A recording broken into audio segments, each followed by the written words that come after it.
What's up YouTube, this is Lucas here. I just wanted to do a deck profile on my Shaddolls, my pure Shaddolls. I don't play the stick share engine because I feel like it's a little inconsistent, but I've been playing this deck since Duelist Alliance's release. So we're going to go into the deck profile. It's a 40 card deck. I've been playing this deck for, like I said, about a year now, and I absolutely love it. It's just a really fun deck to play. So we play 3 Falco. It's your tempo play. You don't want to get this card removed. I mean, it's also an extra copy for Allure to get rid of. It's the same thing as we play 3 Squamata, because it is an extra Shaddoll name, and it's any Shaddoll name whenever you send it to grave. Pretty much I'll add this off of Hedgehog almost every time just so I can thin the deck another card. Speaking of Hedgehog, we play 2 Hedgehog because this card is really good to get your monsters and your spell and traps. We don't play MST in the main board, so we play 2 dragons to compensate for that.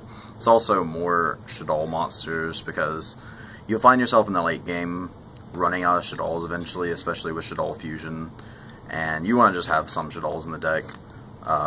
So we'll play 2 Shaddoll Beasts. I don't like 3. I've had so many times where 3 has clogged. I've opened 3 1,000,001 times, and I refuse to play 3 anymore. This card's incredible, though, if you can get it going. Like, if you can flip it off of Hedgehog, or, not Hedgehog, Falco.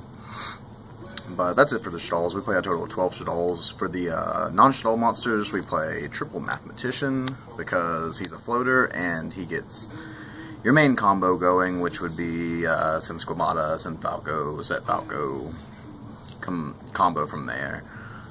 For hand traps, I'm going to play 3 Veilers. Like I said, I don't play stick chair, so these are my 3 light targets for the most part. I play 1 more light target in the deck, which you'll see in a second, or 2 more light targets.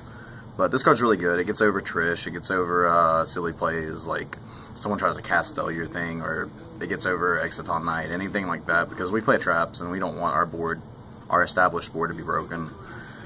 We play 1 Glow Up Bulb because why not make Trishula? This card's incredible. It's also an Earth target for, what's it called, Shekanaga. And then we play 1 Thunder King because it's light food. It's also a really good card against Nekroz, Klee, Stellar Knight, and a couple other decks of that can go over it, really. And then we play 1 Win Condition, which is BLS. Why not steal games with this card? So that's it for the monsters. On to the spells. We play Triple El Shaddoll Fusion because it's probably one of the best cards in the deck. It gets around all traps that try to mess with your Shaddolls. It gets you into more OTK plays, and you just want to have this card almost at every point in the game.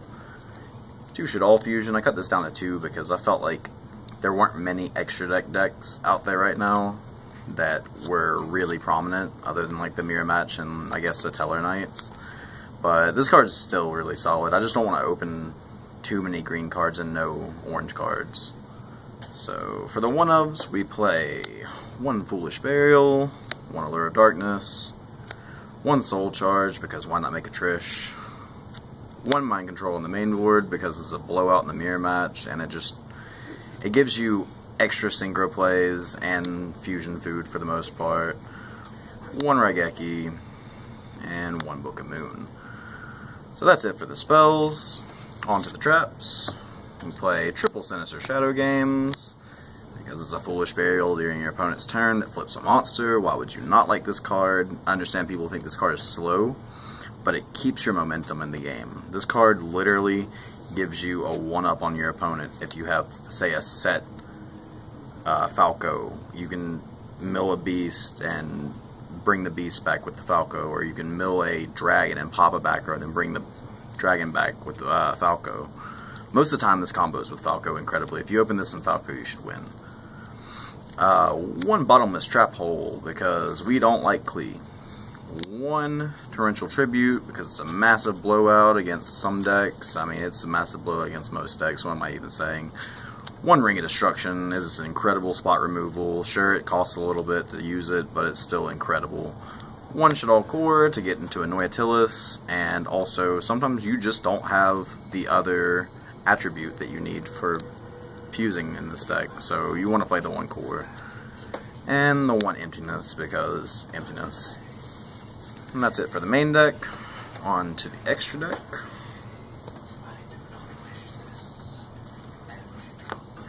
We only play 2 Xyz in the form of Exciton Knight and Castell. These are the two I found coming up in testing the most. I can't really... There's not many cards I'd rather play other than these two. This gets rid of almost every possible thing that you could need to get rid of in the game, and this is literally just a board nuke. Why not have it? So we play more of a heavy synchro-oriented build. So we play the 1 Armades. This card is clutch. This card is incredible. It's also light food.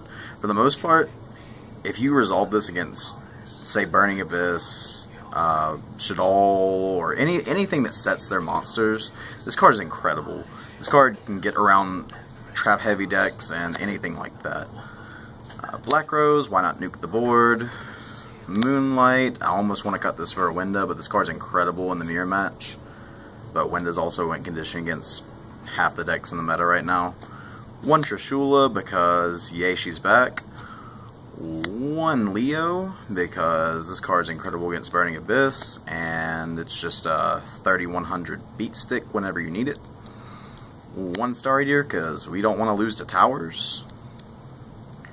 And that's it for the Synchros. For the fusions, we are going to be playing 2 Shaddoll Winda. Like I said, I would really love to find room for 3. I honestly want to cut the Moonlight Rose for it, but until I actually lose a lot because I don't have this, I will not cut the Moonlight yet, because it's too good in the mirror match.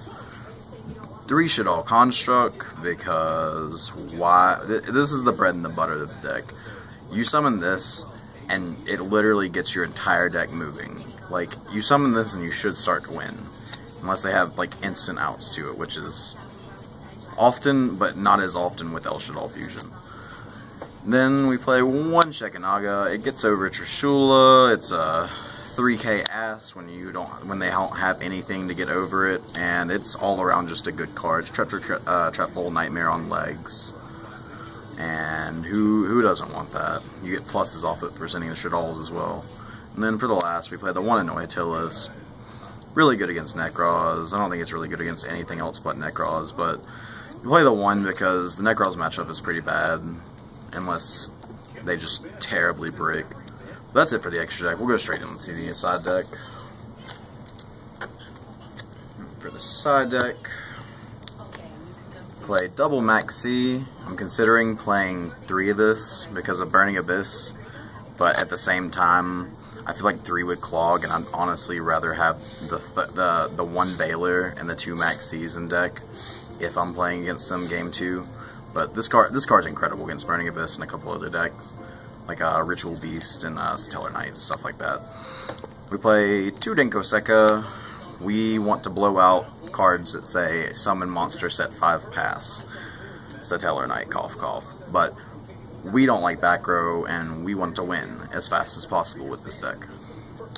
2 Artifact Lancia, good for any deck that banishes Ritual Beast, Necros, Infernoid. You know, it's a tempo card. It's really good for the most part. It's a pseudo Veiler against Necros because it's essentially just there for Trish and stopping their mirror plays. Since we don't play these in the main board, triple MST, this is for Klee. Anything that plays macro, defissure, anything that has multiple back row, oh, including lose a turn. Lose a turn is a big problem for this deck sometimes, but for the most part, it's really standard. I almost want to put these in main deck, but for the most part, the deck has so much tempo with it that you don't need the MSTs to play. That's not part of your combo. You want to have combo-oriented pieces in your hand. So, also, speaking of Klee, we play the 2 Typhoon. Like I said, I don't want to lose to turn 1 towers, so they go Pendulum, activate Wavering Eyes. We have 2 Typhoon to make them cry. Double Mind Crush. I like this over Mistake, personally. This card enables them to play the game, but it lets you pretty much destroy whatever they set up. Like, if you know when to activate this card, you should win that game. There's no reason you should lose the game if you don't know, if you activate a correct Mind Crush at the correct time. And then for the last two cards, we don't like Majesty's Fiend or Vanity's Fiend. So we play the Breakthrough Skills because we don't want to lose to stupid cards like that. But Breakthrough Skill is just an all-around good card. Honestly, think about siding this in against Necros sometimes, but at the same time, it doesn't do too much against Necros. It's an all-around good card, though. I was maining this for the longest time, but it became lackluster after a while. But that's it for the sideboard. I just wanted to do a deck profile on this deck. I love this deck a lot. Honestly, coming into the format after Worlds, I probably will be playing this deck, depending on how hard they hit the deck. Shaddoll, Fusion, and Construct. Hopefully we don't have to say rest in peace to them. But remember to like, comment, and subscribe to my channel. This is Lucas, and I'm signing out.